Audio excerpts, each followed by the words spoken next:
So our speaker today, David Gould, he's a friend of mine, he's a colleague, he's a fellow animal lover.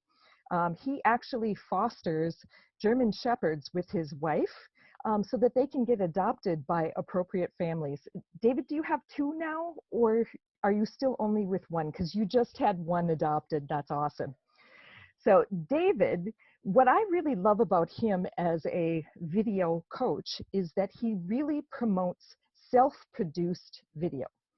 So most of us are small business owners, solopreneurs. We're it.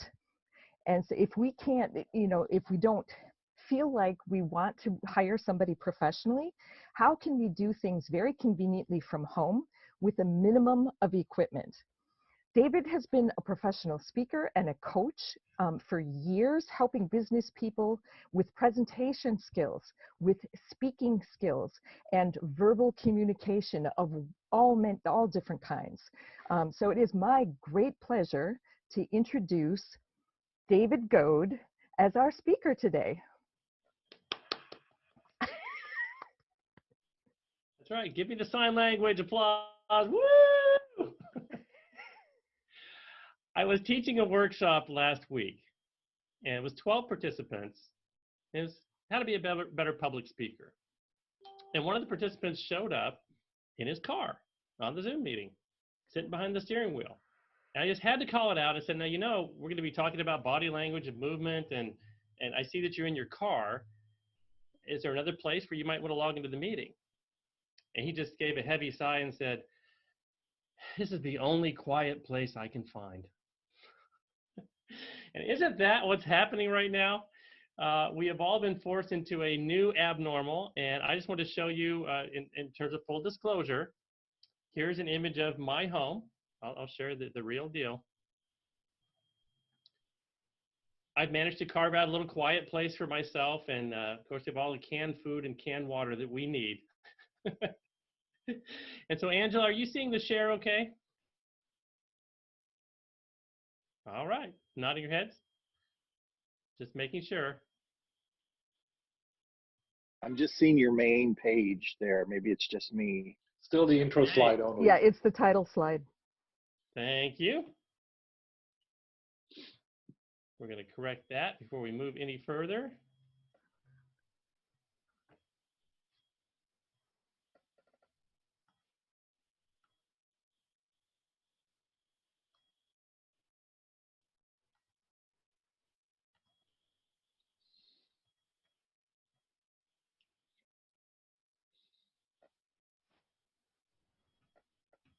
Here we go.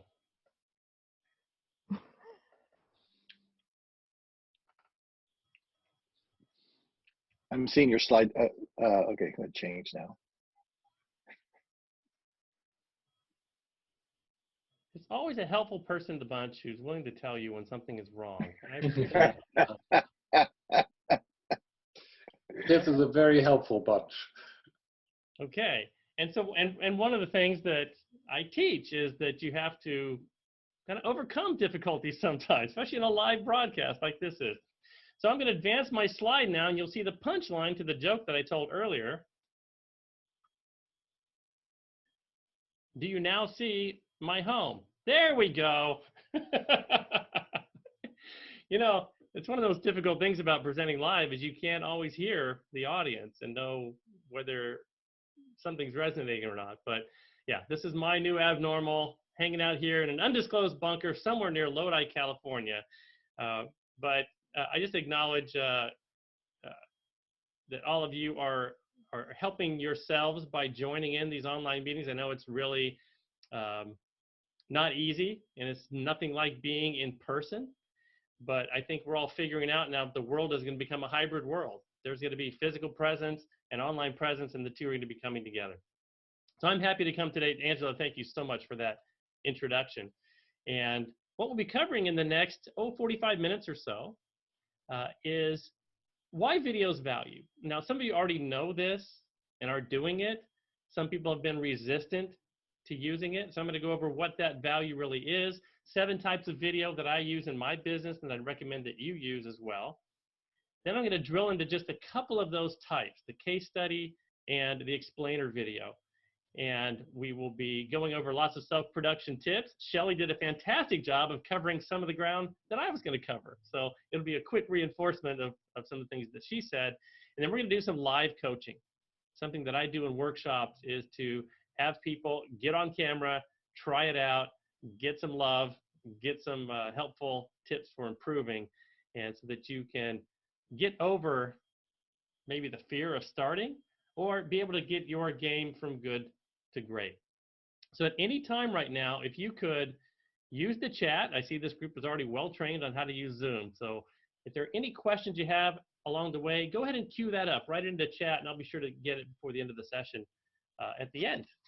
So let us dive in. Why use business video? Well, many of you have heard this statistic before, that people are shopping online before they ever pick up the phone to call you. And 70% of their decision may have already been made through online research before they ever decide to meet or talk with you. So my question for you is this: do you want to be present when they're doing that research? So if I Google leadership consultants and 5 people pop up, and the first 3 have a video, and you have some great text down below, you may even miss out on an opportunity to be in the research. And that's one of the reasons why, as you see the world is changing, people are telling you this if you haven't acted on it yet. And here are some of the reasons why. Throwing some more statistics at you. Not only are people watching, consuming video, they prefer it. It increases open rates. It increases retention. The social media algorithms reward you if you're posting video content. So it is big, it is unavoidable, and this is the way the world is going. And like Angela said, you know, and people in my generation, I grew up in the 60s, and as I was coming up through school and into my early career, video was a big deal. You spent a lot of money on video. There's lights, camera, action, editing, and videos had a long shelf life. And that's just not the case anymore. Video was effective, but it's almost become a disposable medium, if you think about it. The video you record and post today does its job, and then next, right? People scroll on by, they don't go back and watch it again. And that's one of the things that I think contributes to a lot of the clients that I coach, and their fear of the camera is being captured permanently. Oh my gosh, not only will 10 people hate me, maybe 1 million people will watch this. So it's one of the things we're going to talk about in just a moment, is how to get over that fear. So here are 7 types of video that I use in my business, and we're all kind of in the same business. I'm a consultant, a trainer, a coach, and I produce all of my own video. I do a little bit of production, right? Like Mike Wolpert is another member of BACN who helps produce it for you, and I highly recommend getting someone like that. If you want to invest the money, it's worth it. But everybody's got this little video production device in their pocket now. So with your phone and a little decent microphone and a few tips and tricks, you can create your own video as well. So I made this list of 7 of things that all could be self-produced and things that I use in my business. So on the left side, you see the funnel. This is the sales funnel: attract, educate, convert, and retain. And I've roughly lined up these different types of videos by the part of the funnel that they correspond to. But it's not a hard and fast rule. As you all know, you may use a customer case study to attract attention and also to reinforce and keep a customer. So these are all based on very, very situational factors. But the thought leadership video is one you see a lot in social media. This is a way to show off a little bit of your expertise, a little bit of your knowledge, to show that you know this industry. And that's something you need to have a regular drumbeat with. Especially on LinkedIn, you'll see people posting thought leadership content on a regular basis. There's some awareness and a memory of you when somebody has a problem that needs your expertise. They'll think, oh yeah, who's that? Sherry. She was the one that does those great makeovers online. So I'm going to call her. Sherry has to post regularly. Shelly, sorry, I called you Sherry. Right, so leadership video. The explainer is also known as the elevator pitch. And we're going to talk about that one today, because this is one that you cannot escape. I'm sorry, you can't hire an actor to do your elevator pitch.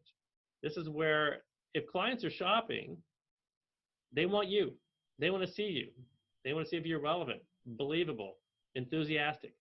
You know, this is the part where you need to put you in the video more than any. So we're going to focus a lot on that today.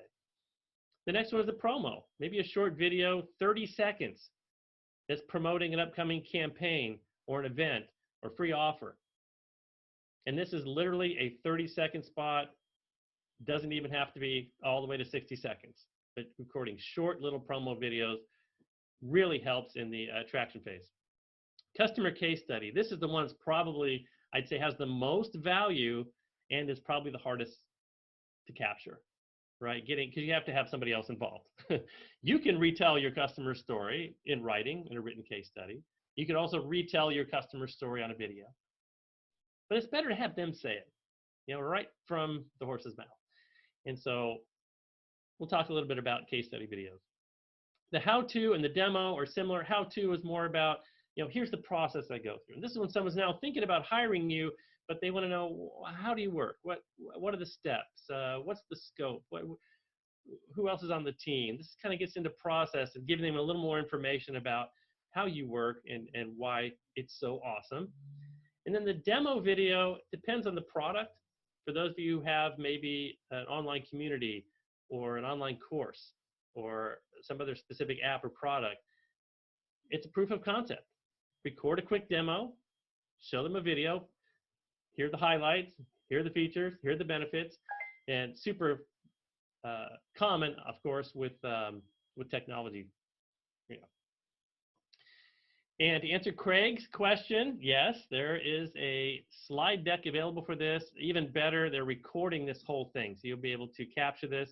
I don't send my PowerPoint completely, but you'll have this recording with all the visuals, and I even have a special offer at the end for a gear guide I'll tell you about. The video voicemail. This is something that is a new category. And if you've heard of applications like OneMob or Videolicious or Vidyard, this is sending a video instead of an email. And if you remember back when the voicemail first came to be, you know, we tried to call people. You tried to call them, get them on the phone, and they had to answer the phone in real time. Then this voicemail thing came out and said, well, I didn't reach them, but I could leave a quick recording, kind of a little commercial to get them to call me back. And the purpose of a voicemail is not to instruct or persuade. The purpose of a voicemail is to get a phone call. So now the purpose of a video voicemail is to get a meeting. So you give them a little bit of a taste of you and a message that will hopefully get you into a meeting. And then, of course, down in the retention phase, holding on to clients, don't forget to keep sending information via video to people that love you, right? Because they're probably your best referrers, as you know. And so keep them educated, keep them enthused, and keep some top-of-mind awareness with your current customers. All right, I'm going to go ahead and field a question here. We have, do you ever mix a talking head video with those fun whiteboard videos? Video scribe, she says. So thank you, Kate. Kate with the macaw named Rio. Yes. In fact, talking head video, it's pretty hard to keep someone entertained and attentive with just a talking head. And the more visual variety that you have, we'll talk about this in a moment, is better. What I call the chalk talk or the whiteboarding session is extremely effective. When I worked at Cisco and we did demo videos for new technologies, having an engineer stand up and actually write it out while they're speaking, it gives you this little more, again, visual variety and kind of walks them through the process. And for the visual learners, it's reinforcing the audio. So absolutely, if you want to get to that point and try that out, even just turning around and writing on a whiteboard, which is challenging from a lighting and video standpoint, but it can be done, is a great idea. So great question. Lori asks, how do you feel about mixing slides with video? Well, I'm doing it right now. I would challenge that a little bit. You know, in a video, you would include a slide or a full page graphic if it's essential. And the kind of video I'm talking about, the self-produced, you know, get you into the video, better for you to tell your story than to try to show a bunch of slides and show audio. because you're removing a lot of the information that's going to help make it credible. But where if you're showing something technical, a flow chart, or an emotional image, right? Sometimes the image is the punchline, like my little bunker that I showed earlier. So that would be an exception to that rule. All right, great questions coming in already. Let's keep moving. Let's talk about the customer case study. I was on the voice of the customer team at Cisco for 4 years. And we produced case studies, video testimonials. We did panel discussions. My job is to capture customers overcoming challenges with Cisco's enabling technologies underneath. And this is probably the most important distinction here, is your case study video is not about you. It's not about you. Make a video that's about your customer. They had a problem. They solved the problem. You happen to be part of that process, and now they've been transformed in this way, right? And when you do go into a customer case study video thinking that way, they're going to distribute it for you because it's valuable to them. So, and this could be self-produced. This could also be highly polished and produced. And we used to spend $40,000, $50,000 on videos with Dow Chemical. And I flew out there with a crew of 7, and so that had a longer shelf life, of course. But now here we are, consultants, trainers, leaders, trying to show off some success stories that we have, because it's super valuable in your selling process. So here are the case study questions that you might want to ask if you're trying to get a customer to speak on video. And it follows a format. First, talk about the environment. Tell me about your business, then the specific problem you're trying to solve, and then why did you select me? Maybe ask them, so when you started shopping, what were you looking for? And then why did you select me? And after you selected me, what role did I play, and how did I make a difference for you? Is there some uniqueness about that? Actually, the uniqueness is what comes out of that conversation. And then finally, never forget to ask this at the end. So, great job, great testimonial, thank you so much. Hey, in 20 seconds or less, how would you describe me to other clients? Can you just give me that little soundbite and give them that time, 20 seconds? That soundbite is always fantastic. It's always the closer, and usually is the testimonial quote that I end up putting on my website. So this is for in a situation where you're going to interview a customer off camera and then edit their answers together into a cohesive story. The goal would be to get this in 2 minutes or less, if you can. When it's a customer, if you have multiple customers, add a little bit of time because you want to give each person an equal amount of screen time. But this is the helpful outline for questions for a customer interview. As you can see, it follows the essential elements of a compelling story. I know many of you know this. Some of you are writers, and you probably write case studies for people. But that situation, challenge, action, result is a great framework to put on any business story, especially the customer business story. There's one other element I wanted to point out that's often missing in case studies. What emotion do you want the audience to feel? Can you elicit a little more of a reaction, a little more investment? Is there panic part of the story? Anger, pain, frustration, desire, joy? I mean, in those moments in the story where your customer says, and then we used your process and it solved our problem and we had a 30% increase. Don't forget to ask the question, and how did that make you feel? Right? Get them to talk about, oh, it's fantastic. I didn't tell you, it made my career, right? Those are the bits that make your video interesting. So don't miss that little part where you're pulling some emotion out of the subject. And then I'm going to throw this in again in the self-produced mode. Something I do after every speaking engagement or a group facilitation, or maybe when your client is done,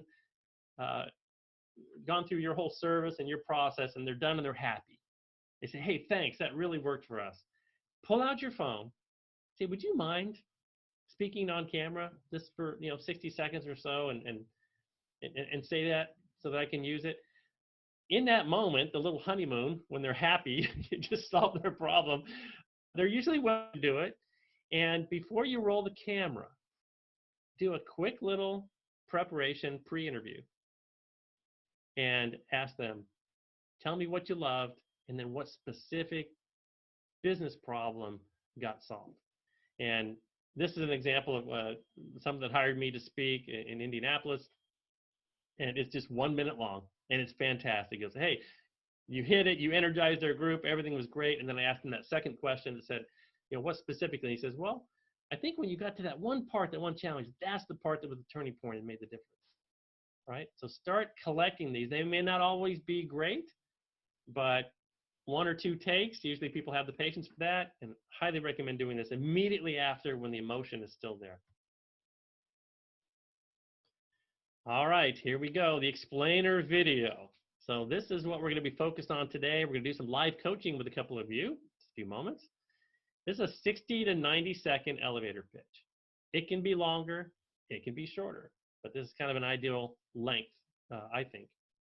Something you're going to use in your website, your email, signature, all over social media. This is the kind of attention getter video that you want. And in that 60 to 90 seconds, you want to capture your brand promise, what you do, and why they should care, right? That's a little bit of that. What's my uniqueness and how are you positioned against other people? What do you do that's different than other people that in your same space? And make sure you stick to one audience-centric message at a time. I would not do any, here's the 3 things I do. No, make 3 videos. It's people's attention span. They just can't and don't watch for long periods of time.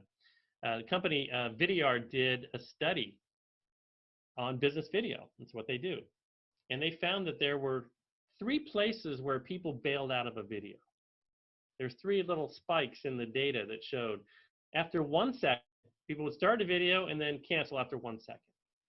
And they found that that was, okay, they mistakenly clicked on it or it wasn't what they thought they were getting. 9 seconds is the next bailout point. And what they found when they questioned the participants, they said, yeah, I didn't really think I was going to get what I was hoping for, meaning they were making a quality judgment on the speaker, credibility, relevance, something that caused them to want to bail out of that video. And then the third spike was at 59 seconds. So it's 1, 9, and 59. 59 seconds was, yeah, I've heard enough. Yeah, I'm going to move on to other things now. I'm busy. And so if you hadn't front-loaded your key messages in that video, and your video was 3 minutes long, you missed out on that opportunity. And now we're going to do an exercise that I know all of you can do. And we're going to use the chat. And I'd like each of you to write your explainer pitch and follow this format. Everybody sit up. I see the body language shifting in the video. Yep, Judy's getting ready. She's got that fire in her eye. Okay.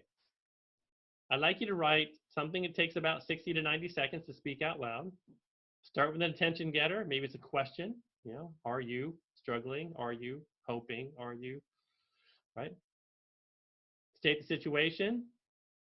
One of the problems in this industry or in your space. A specific challenge that your customer will be overcoming. And then action. How do you help them overcome that challenge? And the results that you can expect will be in this format, or that's how they get measured. And this is the little extra touch at the end. If you can sum up your business philosophy in 10 words or less in a memorable legacy line that people remember. And then the call to action, which in this case is you want a meeting. You want to have some kind of engagement, or you want them to join your community, or whatever that is. So let's take a couple of minutes of silence now and ask you to write your pitch.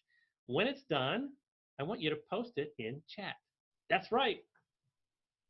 It's an opportunity, some blatant self-promotion. Everybody gets to do it. So into the chat, and I'm going to watch for some of those that come up, and I'll give you a moment to write that out.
So we're not looking for perfection here, just looking for a general, you can even be bullet point outline, but when you have it, I want you to post it into chat, and we'll take a look at a few of them.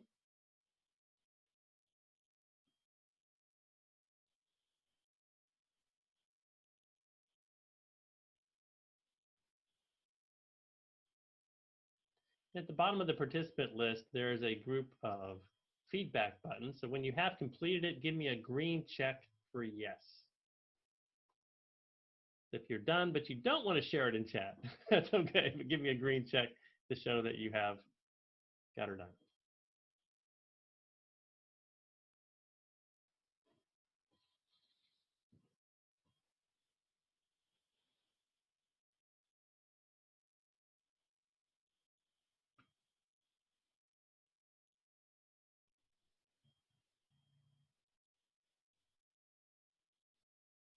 All right, and my good friend Angela is the first to come across the finish line there.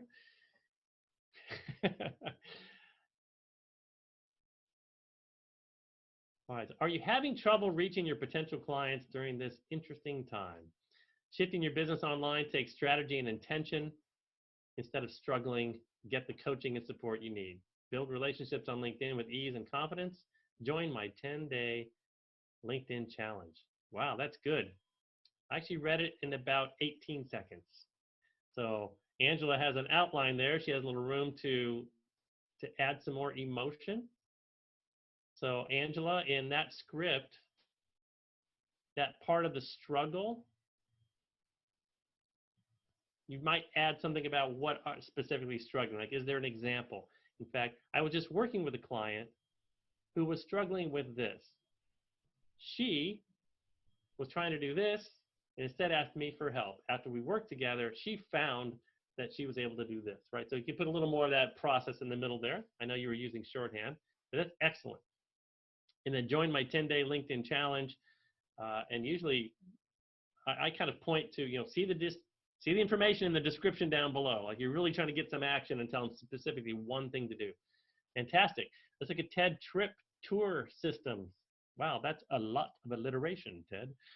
Are you able to clearly hear everyone when you're giving a tour? It's typically very hard to hear people in loud environments or in large groups. Our audio tour communication system allows everyone to be heard clearly, mitigating miscommunications. We have more information that we'd like to share with you, including the option to evaluate a system. Please click on this link to schedule a call. Love it, Ted. So that's kind of begging for a demonstration too, right? So maybe there's a video you would create as a second video. It says here, click here to go watch a quick demonstration where you have someone using it, benefiting from it, smiling, getting the emotion, right? So that's an excellent kind of 1-2 step there.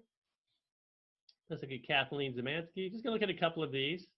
And feel free to say, I think we're gonna save the chat at the end, if you all know. And so you'll be able to take a look at some other people's descriptions here as a chance to make improvements to yours. Okay, this gentleman says, I'm on my phone and it's hard to type. All right, just keeping it real. Thank you. Appreciate that. We're going to talk to you later. All right, Janet, here we go. So I'm going to do a dramatic reading of Janet's script. Are you in a mid-career transition? And that could be anything from a job change to a career change, or a time when whatever you're doing just doesn't feel like enough. And one of the biggest problems professionals face at some point in their career is that they start to feel burnt out. Do you ever feel that way? Well, sometimes simultaneously you can feel challenged or called to do more, lead more, learn more, make more impact, but it all feels overwhelming. And one of the most powerful ways to do this is to lean into a group of peers. Join my free web workshop, Claim Your Niche, The Art of Coming Home to Yourself, and check out how this process worked for you. Look for the information down below in the details. That's awesome. And that's about 90 seconds.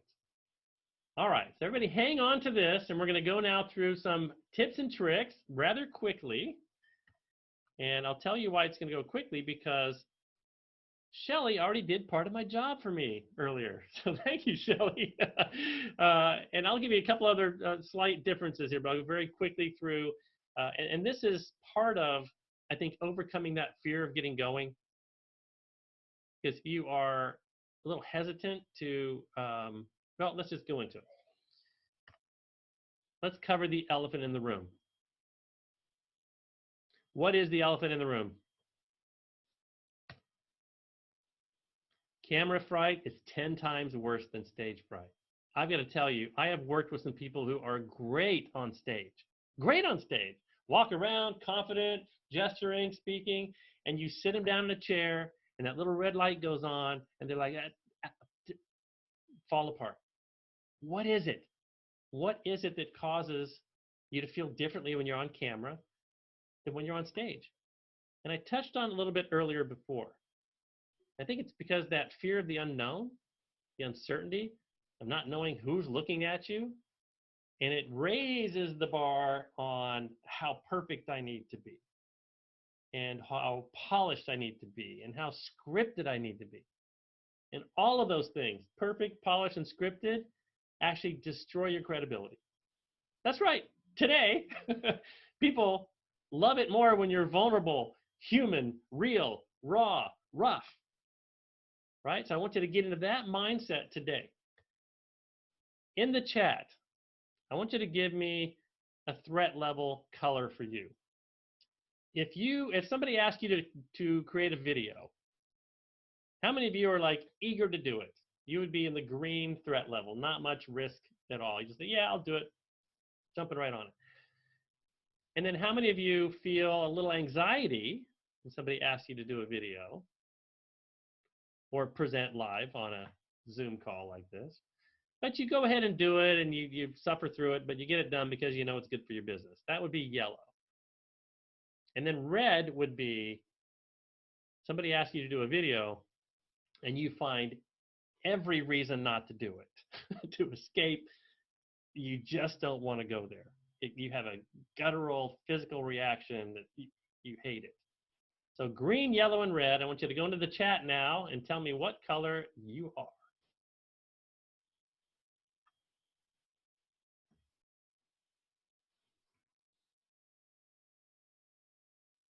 Lots of yellows. We've got one green. Got one green. And yeah, Craig wants to do it right, of course. You're representing your business, and you have a chance of losing business if you don't do it well. Absolutely. Yep, Deborah's okay with doing live, but doesn't like creating a recording. Right. Green and yellow, yellowish green. Good. Thank you for making up your own rules. Yellow, green with a bit of video.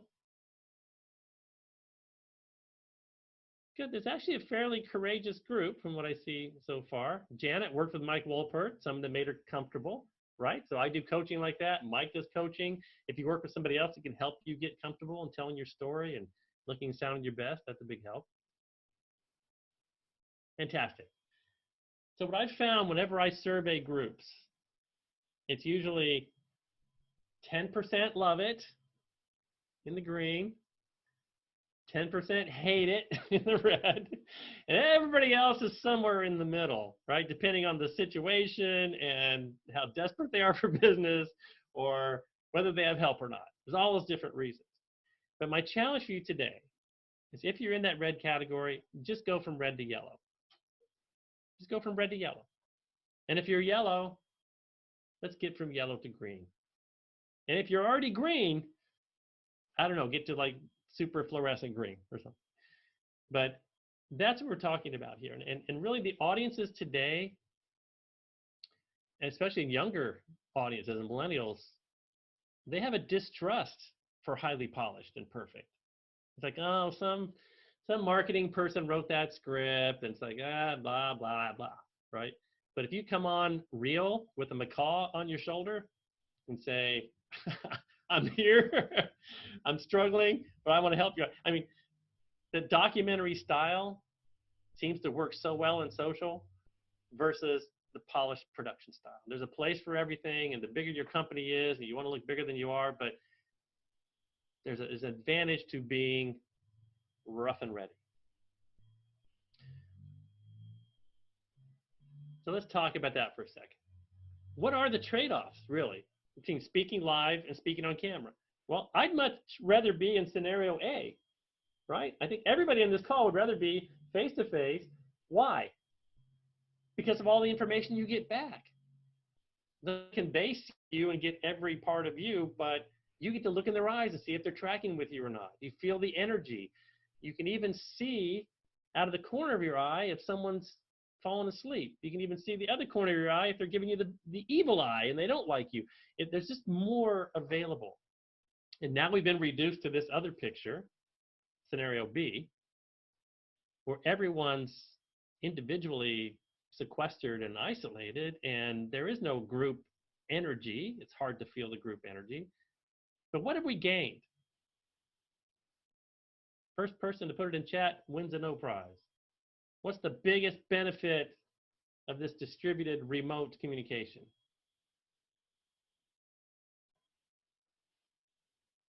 Thank you. Kate has the answer. It's reach. Access, reach. You have the ability now to be a guest speaker in Bulgaria that morning and be a guest speaker in Hawaii that evening, right? There's the ability now for anyone to be anywhere. It's a huge gain. And my point about this is the world has changed. Pendulum swung all the way this way, so we got forced to learn it. But guess what? It's going to swing back and become a hybrid world where these two things work together. The live event can drive people to follow-ups online, and online can drive people to attend the in-person event, right? These two things are going to work together, and I encourage you to think about how it's not an either-or world. It's a both-and world. Let's talk about the audience. This is the way people look when they watch your video, right? Nice and relaxed, sitting there with your coffee in your perfectly designed living room. Yeah? This is what you imagine your audience looks like when they watch your video? No, this is what it looks like. Not only when you're presenting live, but when they're watching your recording, right?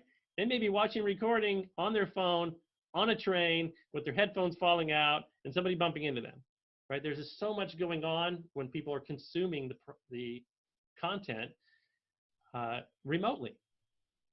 So you have to grab attention. You have to be good, especially with your voice. Do your best with the visual. We're going to talk about how much your voice plays a part in this now.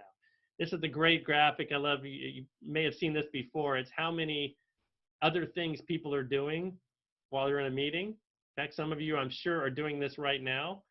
They left off to go into the going to the bathroom, 47%, right? So this is not only happening live, it happens when they're watching asynchronously, recording, right? So you have to grab them and hold them with whatever you create.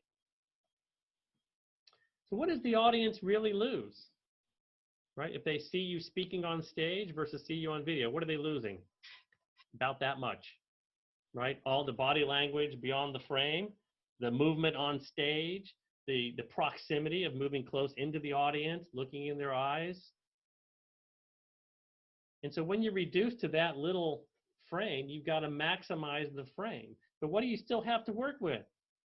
Your face, your voice, gestures to some extent.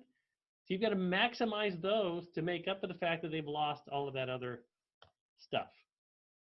So this is the part where I want to thank Shelley for, and you're going to get an express version with a couple of things that I'd like to add in for you to think about. This is what it looks like.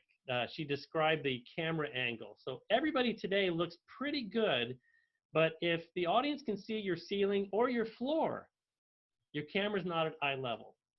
And look at the difference between the top and the bottom on the right side. So just lifting up a laptop, I usually tell people put it up on a couple of books or a couple of reams of paper, and your laptop goes, and suddenly that little lens is right at eye level.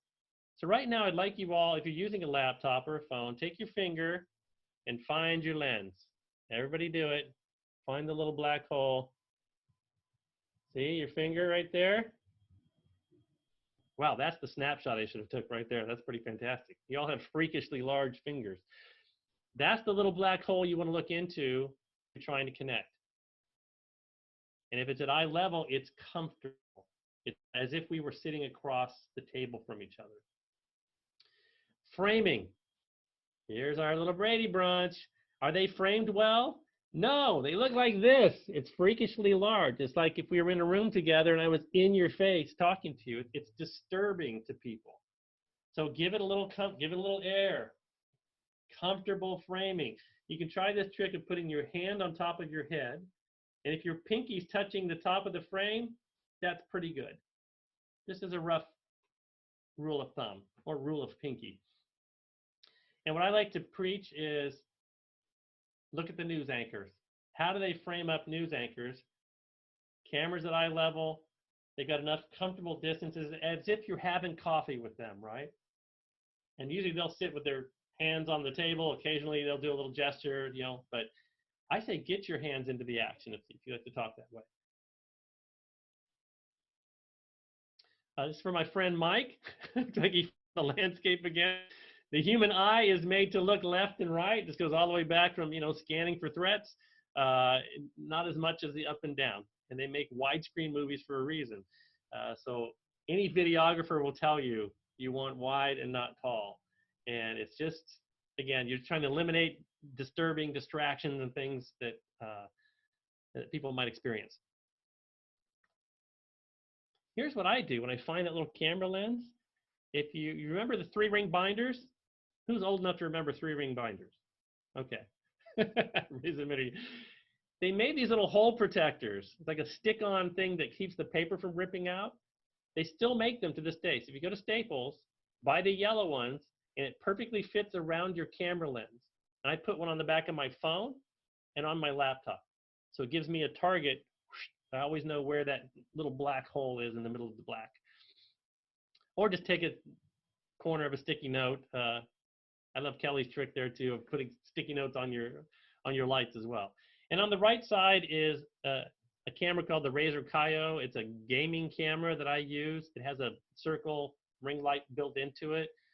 Super high quality, and also I can see it. Like I know where the camera is, and that's why I use that. Face a window. You don't have to buy equipment. Nothing. Just turn to face the window, and usually that's a lot of light to come from the front that makes you look fantastic.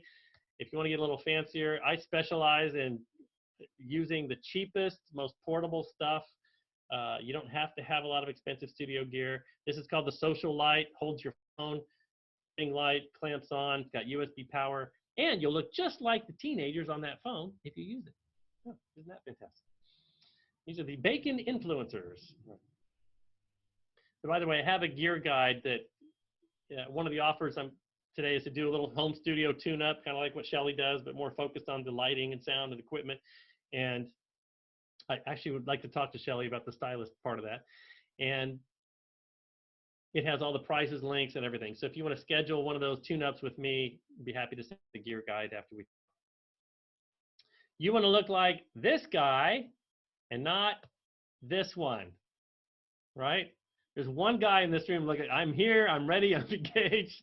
And then Michelle is in total silhouette. We can't see her face, and y'all see kind of what that looks like. You want to look like these people, right? This is a model you should follow. Wait a minute, I didn't consent to have you take my picture. Guess what? Everyone has a camera in their pocket. You've given your consent by being a citizen of the world. Yeah, but really, super impressed. You're probably the best looking, best framed and lit group that I've seen in any workshop that I've done, so good on you. Lots of smiles. So I get asked a lot about backgrounds. What was that, Angela? Was that time? You just giving me the woohoo. Okay. Yeah, we've got about 10 more minutes. All right, so we're going to race a little bit. We got real office background is fine to use. Try to get some depth, you know, not just a flat surface behind you, but sometimes it looks cool to have depth. If you want to use a green screen, they look like this. There's cheap alternatives, more expensive. I use the one in the middle. It's a 5x7, and this is what it does. Anything with a green screen gets X'd out. This gentleman hooked himself up to a harness, to a rafter, wrapped a green sheet around the rope so it disappeared, and he was floating through the whole meeting just to have some fun. External microphone is going to help pick up more of your voice, get you closer to the microphone so that that sounds the best. And with all that nonverbal gone, your verbal is more important. So not only use your voice and lots of vocal variety, like I hear you doing today, and you probably hear me doing, but use the pause. If you ask a rhetorical question, have the courage to count to 3 and let people think about it, right? Let it sink in. In a lot of online meetings, you're afraid to pause because you don't want people to freak out or lose the microphone. Eye contact. When should you make eye contact with the camera? When you're making your most important point. You don't always have to stare into the camera, but if you're looking up here, it's better than looking down at the chat or down at the Brady Bunch or looking off at your phone, right? So whenever you break eye contact, if you look into the lens, everybody thinks you're talking right to them. If there's one thing, one skill that you learn from everything I've told you here, that's going to change the way people believe you when you're on video. Use visual variety inside of that frame.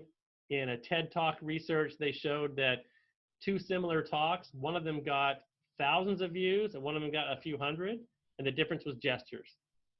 Same topic, one speaker gestured 3 times as much as the other one.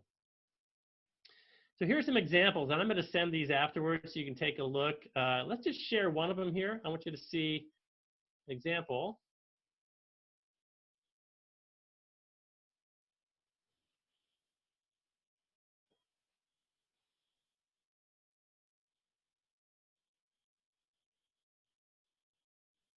And then give me a green check if you hear the audio. What's up, guys? Terry Wagoner with Ferris Property Group and FC Tucker. Listen, is it cold outside? Yes.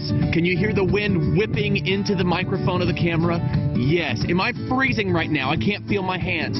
Yes, all these things are true, but it is no reason to be weak this weekend. It is still open house time, and I'm doing not 1, not 3, but 2 open houses this Sunday. The first one is going to be from 12 to 2 right here, 4295 Thompson Row. That's the first one. This is the second one right there, 6830 Whitetail. Okay, let's just show you a bit of that. Now, this is totally self-produced. He stuck his camera on a tripod and went for it. He did a little bit of editing, see, and added some titles to it.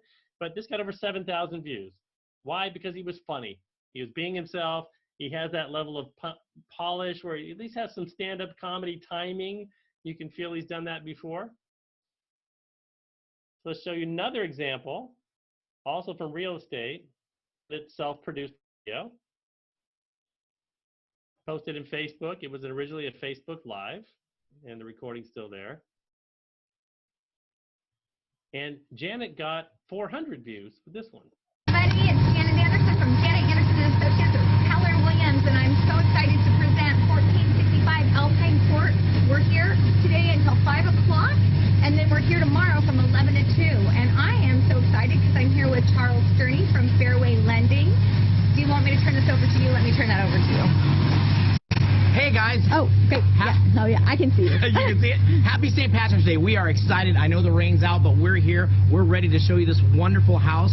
It just came on the market. We need you to come out here. Rain or shine, we'll be here. Janet, let's go in and see what we... Did you say Happy St. Patty's Day? I did. Oh, great. Okay. All right. Okay, folks. So I'm guessing they're going to want to see the property, right? Okay, total train wreck, right? She got over 400 views, great comments. People saw the house. They kept watching because, like, what's going to happen next?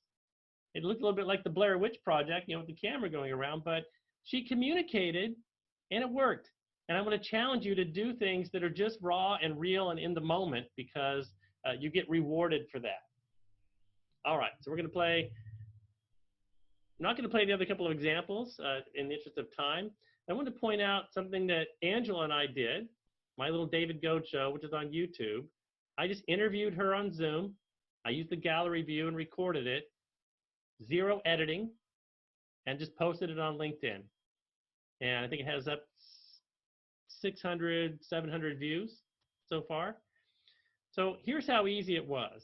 I didn't even, you can see the background I have, I'm using a green screen To create this little frame back here, I made a PowerPoint slide, found your logo, stole it, stuck it on the PowerPoint slide, saved the slide as a JPEG, loaded that JPEG into the virtual backgrounds of Zoom, and put it up behind me. So if you want to customize and brand something for your customers and you present to them, it's usually kind of impressive. Like, wow, look at all the work you went to. And it took me about a minute. But what was great was the conversation with Angela lasted 9 minutes or so. It's an energetic interview. She smiled, I smiled. You saw us both reacting to each other. So think about this for customer testimonial videos that you can do fast, cheap, and easy, zero production cost. And I do them with zero editing on purpose. Okay, so we're at a spot now. I'm going to take a couple of questions. We had Mike and Angela. How much time do we have now? You can take yourself off mute and let me know. Total 15 minutes. Total 15 minutes left? Okay, all right. So we're going to do a little bit of live coaching. And I asked 2 people to be volunteers. Our first is Mike Browse. Everybody, you know, wave your hands and clap for him, give him some love. So Mike, I'm going to stop sharing now. And I'm going to ask you all to switch to speaker view. So that when Mike starts speaking, we're all going to get to see him in more of a full screen mode. And I'm going to ask you to give some feedback right afterwards. So Mike, are you off of mute? I am indeed. All right, so let's go to speaker view, everyone. And so Mike, I asked you to come up with an explainer video, a brief pitch about you and your business. So when I give you the go, I want you to go through it, and then we'll take it from there. So ladies and gentlemen, here's Mike Browse. Hey, thank you, David. Great to be with you all. I have several examples of how I help people. I'm basically a reverse mortgage advisor. I work with folks who are homeowners who are age 62 or older to help them retire better. Many people today are retiring. There's about 11,000 to 15,000 folks a day turning 65. And 80% of them aren't ready to retire. And the average retiree has about $40,000 in cash in their account. And but we know there's about $7.3 trillion locked up in home equity. So what I do is folks, when they, you know, they're at the retirement years and they're ready to enjoy life, they've worked hard. What we do is we help them say, hey, would you like another level of funds to pull from in order to retire better?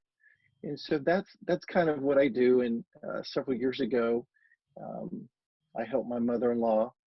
Her and my father-in-law wanted to explore some different financing options, and we kind of projected a few years down the road and where they would be. Well, that was in 2009, so a little over 10 years ago, and he passed away about 3 years after we did that. And they were okay month to month with their finances, their income. And when he passed, half of their income went away.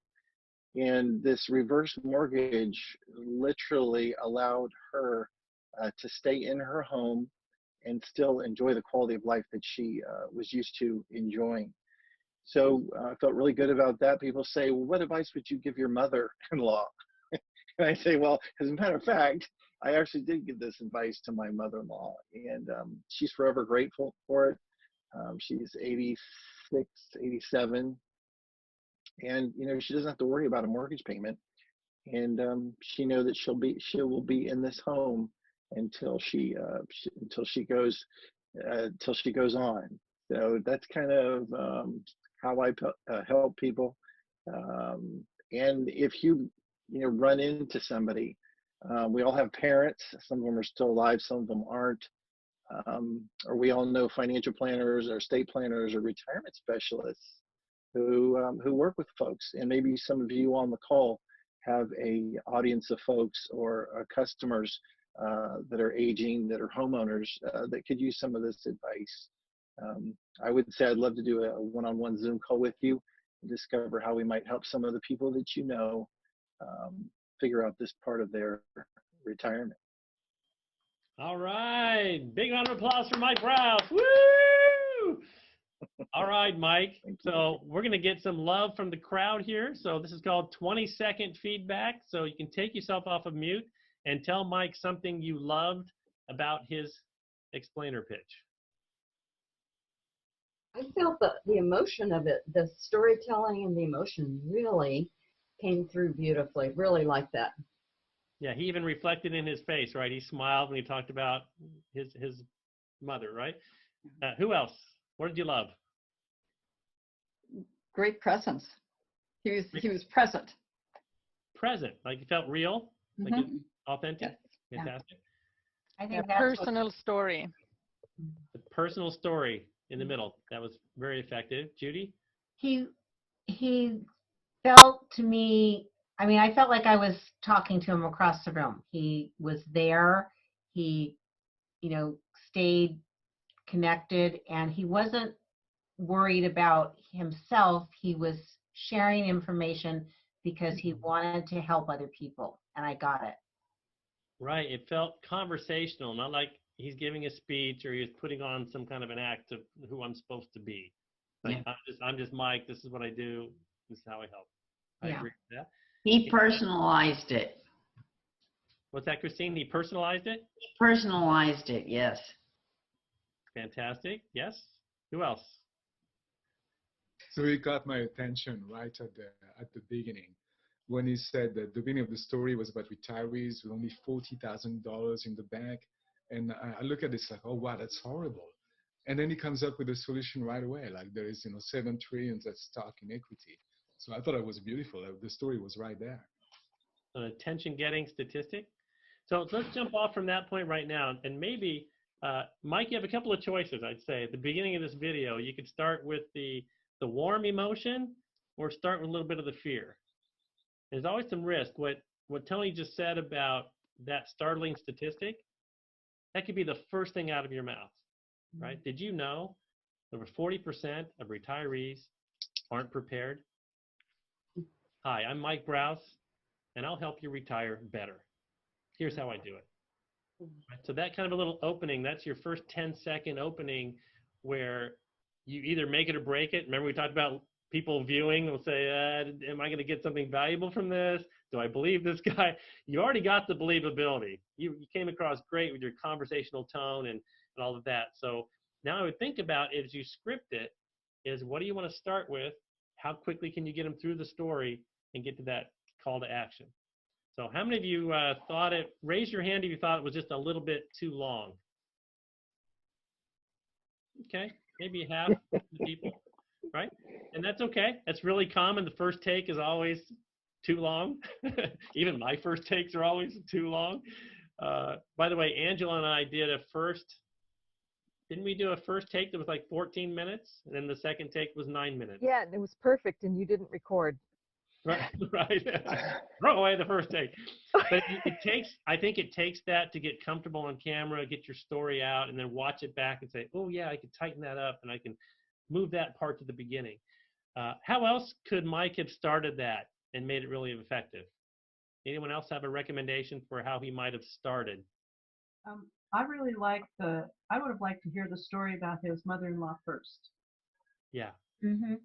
That I think that would have connected me more immediately. Right. So and it's very personal. Right. So Mike, if you made that choice and tried it that way, we start with the warm story first, then people are coming in like, oh yeah, I want to hear how she achieved that. Right. You've got people ready to hear, almost put the benefit first instead of the scare tactic. Mm-hmm.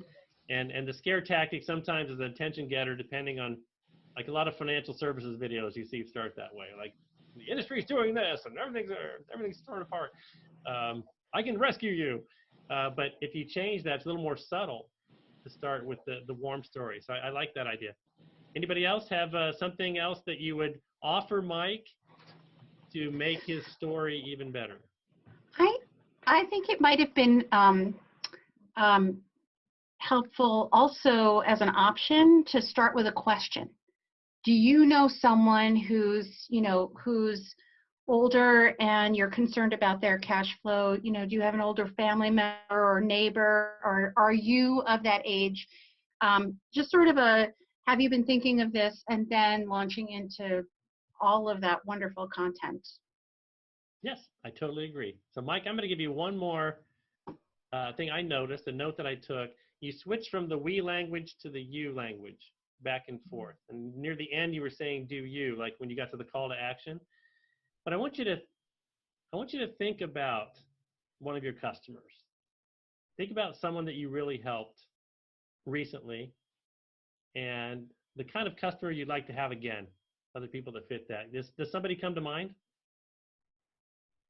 You can take yourself off of mute and let us know.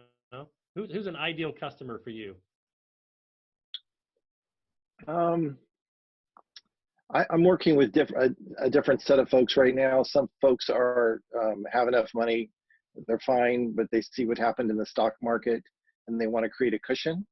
But really, my most impactful, when I'm helping folks, is really changing their lives. Whereas before they, man, I can't do this, I'm going to have to move, never going to see my kids, I can't travel, to, man, I get to stay in the home. I am going to get to visit my kids and grandkids, and I'm literally, it's literally a life changer. It's so more impactful than the 20 years I've done mortgage financing for me.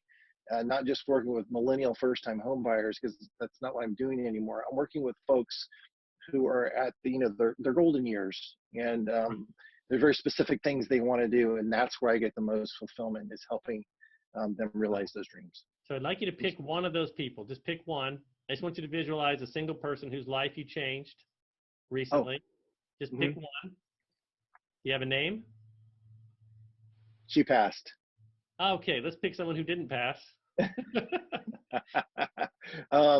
know what? I don't want to use names because somebody might know. So David, can you picture the person? Yes. Okay, so I'm going to ask you to deliver your story again, but look right into the camera and imagine that one person that you helped is on the other side of that little lens. Okay. Right? So you're talking to me. I'm that customer. I want you to start with you. Say, you know me. You're looking at me. So picture one person instead of many. You're just talking to that one and tell me what you do. So Mike, I'm going to ask you to do another take here. I'm going to go back to speaker view. Look right in. Keep it short this time. Just tighten up those stories. Keep the eye contact and deliver to me and tell me, Mike, why should I hire you and trust you with my future? Go. Hi, David. Thank you for taking time to meet with me today. And, I help homeowners age 62 or older harvest the equity in their home to retire better. I've been very successful. I'll stop you right there. David, I help customers just like you to retire better. Okay. Just keep it. Okay. All right. And keep it short. Like 60 seconds of your story. Okay. Go now. So Mike, why should I hire you and trust you with my future? Hi, David. I help folks just like you retire better. As a matter of fact, what I do is I help homeowners age 62 or older, like yourself, harvest the equity in their home to retire better. Stop right there. Everybody give a thumbs up if you loved it. All right. So that's coming right out of the gate with like, wow, there's the benefit. I'm listening. You got me. Right. And you may not even have to say, well, you said 62 and I'm close to that. But I love that opening. So it's very direct opening. Okay. So we're going to work on that. And Mike, I'll give you a free 1-hour coaching session. We're going to actually record it on Zoom. And I'm going to give you something that's finished that you can use for your business. We won't try to accomplish that here today, but I want everyone to feel a little bit of that coaching. Angela, do we have 5 minutes left? Thank you. Angela's on mute. She's about to tell me. We have 2 minutes left. So I think what I'm going to do is I'm going to do a quick wrap up. And if anybody would like to stay on, we actually do have another coaching person. So if you'd like to stay, but in the interest of time, I want to respect everybody because we've all spent too much time on Zoom lately.